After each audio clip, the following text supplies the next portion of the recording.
ልጅሽ ናት ያሳጣችሽ?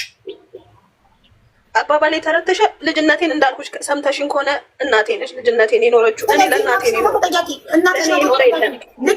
ሊያ ሾ የኔ ታላቅ እህት ናት። በጣም የሆነ ጊዜ ላይ በጣም ነበረ የምንቀራረበው። እኔ ዶክተር አብይ አህመድ እውነት በጨዋ ደንብ በህይወት ያለው አይመስለኝም።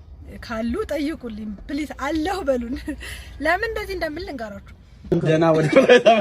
ሰላም እንዴት ናችሁ? እንግዲህ ይህ የምትመለከቱት የሀገራችን እውቅ ቀዳሚ ዩቲዩበር እንዲሁም እንደምትፈቅረኝ ነገር ሰላም ጤና ይስጥልኝ። ውድና የተከበራችሁ የቻናላችን ቤተሰቦች ሁሉ መልካም፣ እኔ ያለው ክብሩ ይስፋ። ዛሬም እንደተለመደው ሶሻል ሚዲያ ላይ መነጋገሪያና አዳዲስ የሆኑ ቪዲዮችን ወደ እናንተ ይዤላችሁ መጥቻለሁ።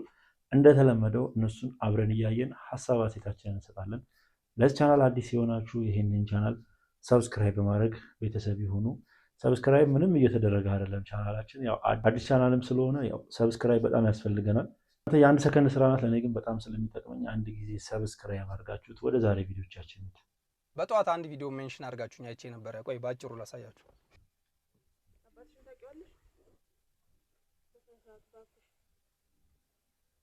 አያቶቻለሽ ምን የቅርብ ዘመድ ማን አለሽ? ይሄን ሁሉ ዓመት ከማን ጋር ነው? ማንኛ ነው?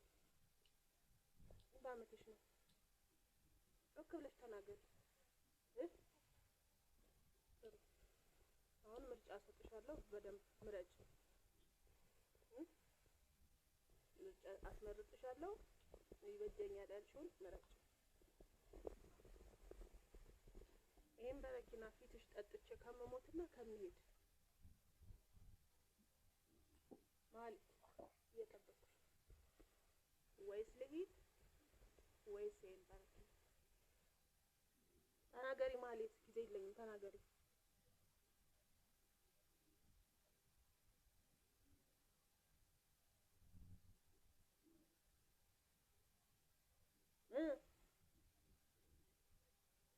ማለት ተናገሪ።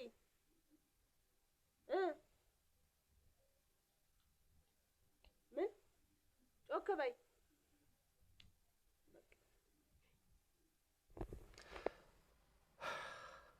ማለት መጨረሻ ላይ ቢጨንቃት ሂጂ አለቻት። የቀረበላት ምርጫ ራሱ መርዝና ሻንጣ። ልጅን ለማስተማር ከሆነ አትሊስት እሺ ይሁንና በረኪናና የሆነ ነገር ታስቀምጭ ተስተካከላለሁ ወይስ ይሄን ለጣጣው ልጅ እንዳትሞችበት እናቱ እስተካከላለሁ ይላል። ለማንኛውም አድራሻቸውን አግኝቻለሁ። ቦሌ አራብሳ ነው የሚኖሩት። ምናልባት ማግኘት የምትፈልጉ ሰዎች ካላችሁ ቦሌ አራብሳ ያሉበትን ቦታ ነው ጠቁማችኋለሁ።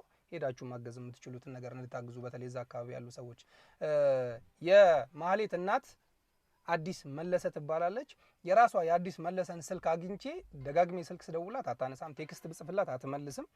የሆንሽው ነገር ካለ አትሊስት ስልክ አውርተሽ እንደዚህ ነው በእንደዚህ ነገር ተማርሬ ነው ልጄን ማሳደግ አቅቶኛል፣ ልጄን እንዲያሳድጉልኝ እንፈልጋለሁ የምትይ ከሆነ ልጅሽን ሊያሳድጉልሽ የሚፈልጉ ብዙ ኢትዮጵያውያኖች አሉ። ብዙ ሰዎች ልጅሽን ያሳድጉልሻል። እንደው እኔም ቃል ልግባልሽ፣ እግዚአብሔር ምስክሬ ነው፣ እኔ ልጅሽን አሳድግልሻለሁ። ማህሌት ጥሩ ልጅ ናት፣ እናት የሆነች ልጅ ናት። ምን አጥፍታ ነው ብዬ ስጠይቅ እግዚአብሔርን የተመለሰልኝ መልስ እናት ነች። አረሷ ምንም አታጠፋም፣ ብሶት ስላለባት ነው። አንቺ ብሶት ስላለብሽ እንደዚህ አይነት ነገር ማድረግሽ አግባብ ባይሆንም አትሊስት ተቀራርበሽ የምታወሪ ሰው አተሽ ከሆነ ካንቺ ጋር ተቀራርቦ ሊያወሩ የሚፈልጉ ሰዎች ስላሉ ተቀራረቢና ከነሱ ጋር አውሪ። ስልክ ስንደውልልሽ አንሺና እንደዚህ ነው ልጄን በቃ ማሳደግ ከብዶኛል፣ እኔ ለራሴ አላንስም፣ ልጄ ግን አትሊስት ጥሩ ቦታ ትሆነ የምትይ ከሆነ ቃል የሚገቡ ልጆች እኔ ያገናኝሻለሁ፣ ነግሬሻለሁ። ከነዛ ውስጥ እኔም አንዱ ነኝ። ስልክሽን አንሺ። ምናልባት ይሄን ቪዲዮ እንደምታዩ ከሆነ ደግሞ በቴክስት የተላከልሽ ጽሁፍ አለ፣ መጨረሻው 36 ስልክ፣ በዛ ስልክ መልሰሽ ደውይና አውሪኝ። ከኔ ጋር ልጆች አሉ፣ መፍትሄ ላይ እናተኩራለን። ማህሌት ግን እንደው አንቺም ይሄን ቪዲዮ ማየትሽ አይቀርም፣ ነገ እኔም ወይ ያሳይሻለሁ። እግዚአብሔር ትልቅ ደረጃ ያደርስሽ፣ ትልቅ ደረጃ ስትደርሺ ያሳለፍሻቸውን ደስ የማይሉ ነገሮች በሙሉ ትተሻቸው ነገ ለልጅሽ መልካም እናት ልትሆኚ ያድርግሽ። ጥሩ እናት እግዚአብሔር ይርዳሽ። ይህ ቪዲዮ ሰሞኑን ሶሻል ሚዲያ ላይ ሲዘዋወር ነበር። ያው እንደተመለከታችሁት አንዲት እናት ከልጇ ጋር እንደዚህ አይነት ቆይታን ስታደርግ በስልኳ ቀርጻ ቲክቶክ ላይ ለሰው ታጋራለች እና ይህን ነገር ያቀረብሽው ብዙ ሰዎች ለምንድን ነው ምን እንድንማርበት ነው በማለት ተቃውሞ እያደረሱባት ይገኛሉ። ልጅሽ ናት ያሳጣችሽ? አባባሌ ተረተሽ ልጅነቴን እንዳልኩሽ ሰምተሽን ከሆነ እናቴ ነሽ ልጅነቴን የኖረችው። እኔ ለእናቴ ነው ተጠያቂ። እናትሽ ነው ልክ ይኸውልሽ፣ ስላንቺ ህይወት እናትሽ ተጠያቂ እንደሆነች ሁሉ ስለ ልጅሽ ህይወት ደግሞ አንቺ ነሽ ተጠያቂ። አንቺ ራስሽ የተስተካከለ ህይወት ሳይኖርሽ ወለድሻት፣ አመጣሻት ወደዚህ ምድር። ልጅ ምን ታርግ እሷ? አንቺ እኮ ነሽ ፈልገሽ ያመጣሻት። አይ እኔ ብቻ እኮ አይደለሁም እንዴ፣ እኔ ብቻ አይደለሁም አብዬ አይደል? እኔ ብቻ ነኝ እንዴ ማህፀን ያለው? እኔ እኮ ተፈጠረ ግን ማህፀን ያለው ሴት ነው ማህፀን ነው በቃ። ስለዚህ ፈጣሪ ማህፀን የሰጠን እኛ ኃላፊነት እንዲሰማን ነው። ልክ ከወንድ ጋር ስንተኛ ኮንዶም ካልተጠቀመ ይቅርታዬን ቃል እኔ ሚዲያ ላይ ተጠቅሜ አላውቅም። በጣም ኢሞሽናል ስለሆንኩ ነው። ሶሪ ጋይስ። እየተጠቀመ ካልሆነ ማስቆም፣ ኦኬ ማስቆም። ሽጉጥ አልተደቀነብንም ፈልገን የተኛ ነው። ስለዚህ ማስቆም አለብን። ኖ ኖ ኖ ኖ ግዝና እንዳይፈጠር እኔ ለራሴ የምበላው ሳይኖረኝ ወደዚህ ምድር ልጅ ማምጣት አልፈልግም ነው ማለት ኃላፊነት ሊሰማን ይገባል። ሰው እኛ ደግሞ ካጠፋን ጥፋታችንን ለጥፋታችን ኃላፊነት ወስደን ስህተት በስህተት አይታረምም። ኃላፊነት ወስደን ስህተታችንን በራይት ማረም አለብን፣ በራይት ማስተካከል አለብን። ሰው እኛ ደግሞ ህይወታችን የሚለወጠው እኛ ለፈጸመው ስህተት ሰዎች ላይ ጣት መጠቆም ስናቆም ነው። ሰዎች ላይ መፍረድ። እኔ ያለ ፕሮግራም አርግዤ አብሮኝ የተኛውን ወንድ ላይ ጣት መጠቆም እስካላቆምኩ ድረስ ነገ ሌላዋም ሴት አሁን እኛ እዚህ ጋር 6900 ሰው ባለበት ስንነጋገር አዎ ትክክል ነሽ እሱ ነው ጥፋተኛ ካልኩሽ የሀገር ሴት ተነስታ ልታረግዝ ነው። ሴቷን አጥፋተኛ። አላስፈላጊ እርግዝና ሲፈጠር ማህፀን ያለው ሴቷ ውስጥ ነው። ሴቷ ስተኛ ወንዱ ኮንዶም ካልተጠቀመ ሴቷ ታስቁመው፣ መድኃኒት ትውሰድ። እንዴ ምን ነው ከ13 ዓመት ካለፈን በኋላ እኮ ወንድና ሴት ሲተኙ እርግዝና እንደሚፈጠር እናውቃለን። በዚህ በሰለጠነ ዘመን እኛ ያለ ፕሮግራም ስለሚወለድ ልጆች ወይም ያለ ፕላን ስለሚፈጠር እርግዝና ልናወራ ይገባል? በዚህ በሰለጠነ ዘመን አይገባም። እኔ የምሰራው እያንዳንዱ ስህተት ነገ የልጆችን ህይወት አፌክት ያደርጋል። ሰው ኃላፊነት የሚባል ነገር አለ። ሪስፖንሲቢሊቲ። ዛሬ ልጆች ስናሳድግ ኃላፊነት እንዲሰማቸው አድርገን እናሳድጋቸው። ስለ እርሳሳቸው ኃላፊነት እንዲሰማቸው አድርገን ካሳደግናቸው ነገ ዝም ብለው ያለ ፕላን አይወልዱም። ምን አበለዋለሁ በምን አስተምረዋለሁ ሳይሉ አይወልዱም። ስለዚህ ስህተቱ ያንቺ ነበረ። ስህተትሽን አንቺ ነሽ የምታስተካክል። ልጅሽ ምንም ያጠፋችው ነገር የለም። ፈጣሪ አላጠፋም። ፈጣሪ አይምሮ ሰጥቶናል። ሲፈጥረን ይህንን የሰጠን እንድናገናዝብበት ነው፣ እንድናስብበት ነው። ምንም ነገር ከማድረጋችን በፊት አይናችን እያየ ገደል ውስጥ ዘለን እየወጣ ፈጣሪ ወይ ለምንድን ነው ስዘል ያላስቆምከኝ አንልም። እንድናይ አይን ሰጥቶናል፣ ገደሉ እንዲታየን፣ እንደገና እንድናገናዝብ ገደል ውስጥ ከገባው ምንድን ነው የሚፈጠረው የሚለው እንድናገናዝብ አይምሮ ሰጥቶናል። ጨረሰ ስራውን ፈጣሪ እንጂ እኛ ዘለን ጓሮ ተቀምጠን እባቡ ሊነድፈን እየመጣ ቆይ ፈጣሪ እባቡን ይጠራውና ወደዛ ይወስደዋል ብለን አንጠብቅ። አይምሮ ሰጥቶናል። እና እንደተመለከታችሁት ላይ ሀቢባ ቤት ላይ ቁጭ ብላ በዚህ መልኩ ትንሽ ቆይታ አድርጋለች ሀቢባ ጋር ማለት ነው። እና ብዙ ሰዎች ይሄኛውን ብቻ ስላቀረብኩላችሁ ነው እንጂ ብዙ ሰዎች ጥፋተኛ እያደረጉ ያሉት እናትየውን ነው። በአንድ ጎን ደግሞ ምንም አትፍረዱባት፣ ያው የደረሰባት ነገር አይታወቅም በማለት ብዙዎች ለእሷ እየደገፉ ይገኛሉ። ግን እኔ እዚች ጋር የፈለገ ነገር ቢደርስብን ልጆቻችንን በእንደዚህ አይነት መልኩ ማስጨነቅ አለብን ብዬ አላስብም። ያው የደረሰባት ነገር የፈለገ ከባድ ቢሆን ብዙ ሰዎች አሉ እኮ እንደዚህ ቲክቶክ ላይ ራሳቸውን እንደዚህ የማያጋልጡ ሰዎች ብዙ አይነት መከራ እየደረሰባቸው ያሉ ሰዎች እንዳሉ የታወቀ ነው። እና እንደዚህ አይነት ነገርን ማጋራት ምንም ጥቅም አለው ብዬ አላስብም።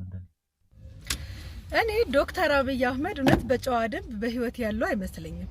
ካሉ ጠይቁልኝ ፕሊዝ፣ አለሁ በሉን። ለምን እንደዚህ እንደምል ልንገራችሁ።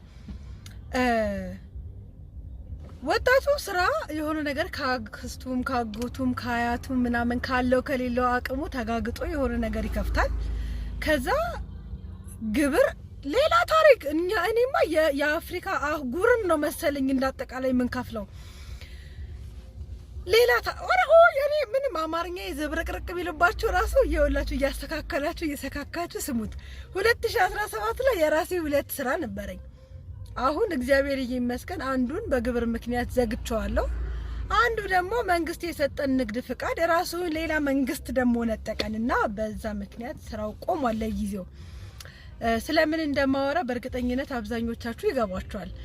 ግን እኔ አባይ ሲገደብ ተገድቦ ሲያልቅ እንኳን ደስ ያላችሁ ኢትዮጵያውያን ብለው ቲቪ ላይ ያየናቸው እኔ ዶክተር አብይ አህመድ አይመስሉኝም። ጠርጥሩ። እውነቴ ነው። ኤአይስ ቢሆን እንዴ እሳቸው የሆነ ቦታ ታግተው ራሱ ሌላ ሰው ያስተዳደረንስ ቢሆን እንዴ ወጣቱ ከሀገር ልውጣ ብሎ ፓስፖርት ሄዶ ቀጠሮ ሲይዝ 2 አመት እሺ በቃ በግርም ቢሆን እሞክራለሁ ሲል ጦርነት ስንል አይ አትወጡም። እሺ የት እንኖር እንስራ አትሰሩም እንዴ የት እንሂድ? እኔ በግሌ እኔ እንደ አንድ እንዴ ማርያም ዶክተር አብይ አህመድ እባክዎትን እንደው ስሙ አንዴ አንቱ ምልህም አትፍረድብኝ። ግን ሰማኝ አንተ እኮ ስትሾም ማለት ነው ማለት እርሶ ሲሾሙ ከእናቶቻችን ጋር እኔ ነኝ ማገባው ብለን እኮ ተጣልተናል።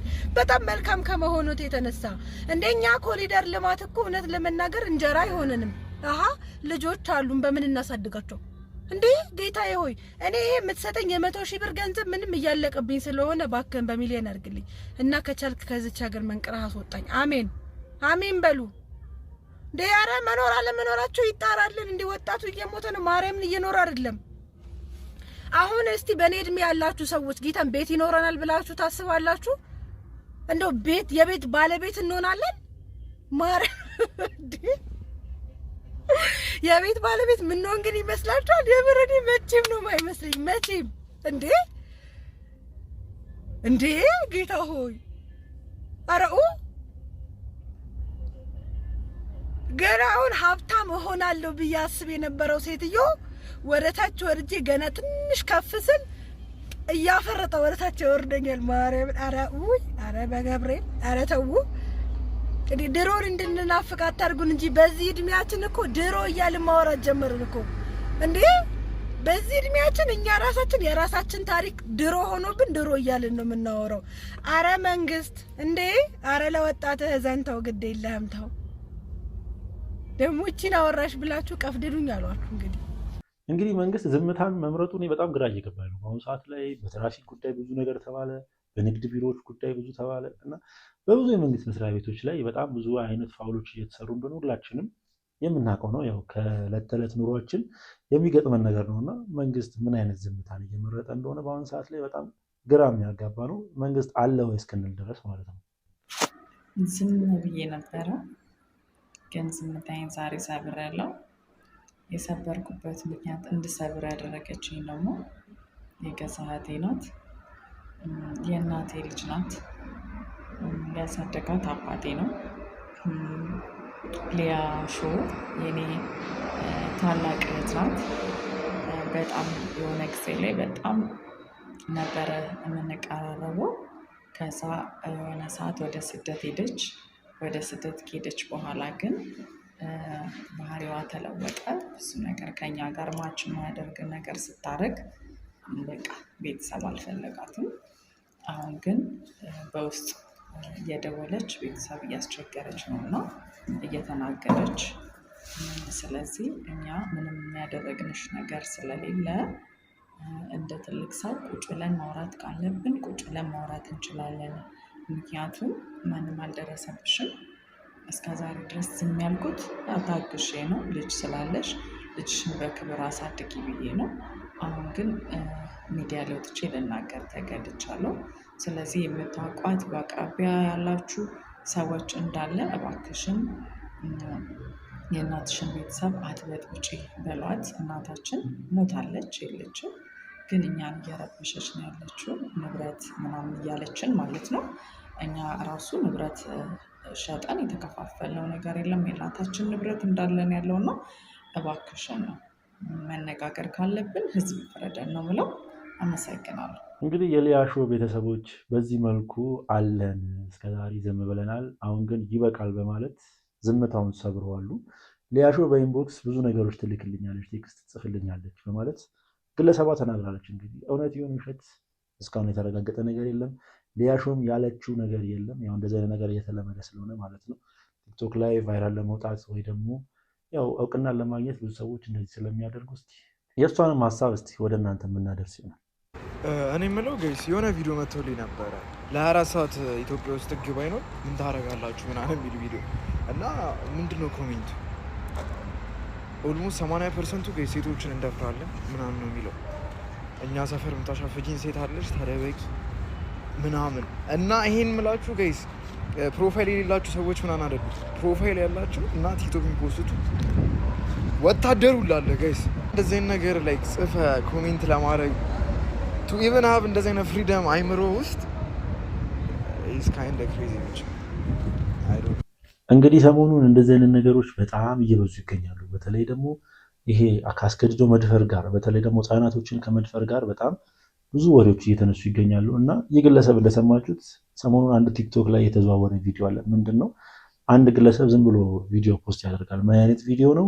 እስቲ ለ24 ሰዓት ህግ ባይኖር የመጀመሪያ ስራችሁ ምንድን ነበር ብሎ እንደ ቀልድ ኮሜንት ላይ አስቀምጡልኝ ብሎ ይፖስታል እና ኮሜንት ሴክሽኑ ልነግራችሁ አልችልም። በቃ ከጠበቅኩት በላይ ነው ያስገረመኝ። እኔንም ያው ልጁ የተናገረውን ሰምታችሁታል ብዬ አስባለሁ እና የዚህን ያክል ነው እንዴ አይምሯችን ማሰብ የማይችለው የዚህን ያክል ነው እንዴ እስከ ማለት ድረስ ማለት ነው። እና እኛን እስከዛሬ የያዘን ህግ ነው። ህግ ባይኖር ህሊናችን ምንም አያስብም፣ ቀጥታ ያን ነገር ማድረግ ነው ማለት ነው እስክንል ድረስ ነው። እና ወዴት እየሄድን ነው? አላሙዲን ይሳሳትብሻል፣ እሷን አትምሰይ፣ ይቅርብሽ። ማንን ማህደር ነው አላሙዲን እንዳይሳሳት። እኔ ቢሳሳት ላርመው፣ እኔ ቢሳሳት እማርመው ይመስላችኋል እንዴ? ቆይ ግን እናንተ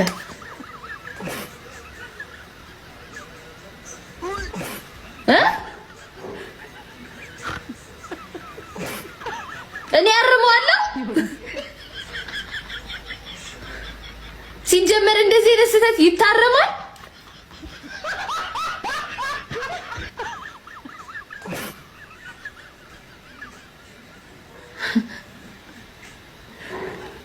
ምን ያላረም ሲጀመር አይደለም ሴቱ ወንዱ እዚህ ውስጥ አያርምም።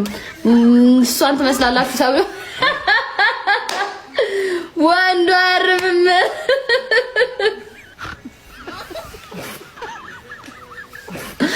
ያው በጭራሽ ብዙዎች ይህን ቪዲዮ አይተው በአምቦ ሀበሻ ተመልሳለች እያሉ ነው፣ ወደ ቀድሞ አቋሟ ተመልሳለች እያሉ ነው። ግን እኔ ለቀልድ ይመስለኛል እንደዚህ አይነት ነገሮችን እየተናገረችው እውነት ይሆናል ብዬ አላስብም። ይሄ ነገር በጣም እየተዘዋወረ ይገኛል በአሁኑ ሰዓት ላይ ቲክቶክ ላይ በተለይ ብዙ ሰዎች እየቀለዱበትም፣ አንዳንዶች ደግሞ በቁም ነገር እየወሰዱት ይገኛል። ሰላም እንዴት ናችሁ? እንግዲህ ይህ የምትመለከቱት የሀገራችን እውቅ ቀዳሚ ዩቲዩበር እንዲሁም ደግሞ አሁን ላይ በተለያዩ ስራዎች በድንቅ አካሄድ እየሄደ የሚገኝ ድንቅና ብርቱ ወጣት ሚኪ ማይኮ እንኳን ደህና ወደ ሚኪ ማይኮን ሁላችሁም ታውቁታላችሁ ብዬ አስባለሁ። ሚኪ ማይኮ ማለት ያው ኢትዮጵያ ውስጥ ቀዳሚ ከሚባሉ ዩቲዩበሮች መካከል አንዱ ነው እና እንደውም አሁን ላይ ብዙም ዩቲዩብ ላይ እየተሳተፈ አይደለም፣ ራሱን ወደ ፖለቲካ ሳይከት አይቀርም እና በእንደዚህ አይነት ቦታ ላይ እንደዚህ አይነት መሳሪያን ይዞ መገኘቱ ብዙ ሰዎችን እያስገረመ ይገኛል። እንደ ግለሰብ እንደዚህ አይነት መሳሪያን በግልጽ ማሳየቱ ብዙ ሰዎችን እያስቆጣና ብዙ ሰዎችን እያነጋገረ ይገኛል እና እኔ በዚህ ጉዳይ ላይ ሀሳብ አስተያየት የተሰጥ አንድ ግለሰብ እንደዚህ አይነት መሳሪያ በአደባባይ ይዞ መገኘቱ በጣም አስገርሞኛል። ልክ ነው ብዬም አላስብም። ያው የህግ አካል ካልሆነ በስተቀር ማንኛውም ግለሰብ እንደዚህ አይነት መሳሪያ መያዝ አለበት ብዬ አላስብም። እንደምትፈቅረኝ ነገር አልነግርሽም። አሸንፍሻለሁ እኮ ብታሸንፈኝ አትነግሪኝ? አልነግርሽም። መጀመሪያ ንገሪኛል። በስልክና በአካል ብቻ ነው የምትነግረኝ? አንተ ላይፍ ላይ ለእኔ ያለን ፍቅር መናገር አልፈልግም። ኧረ እኔ አፍራለሁ። እግዚአብሔር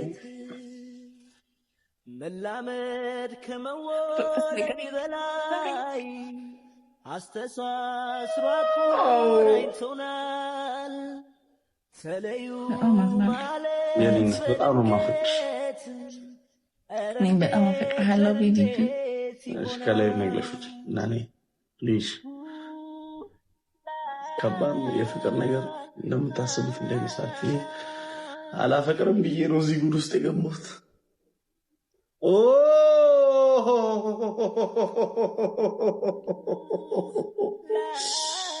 ወይ ፍቅር እያለ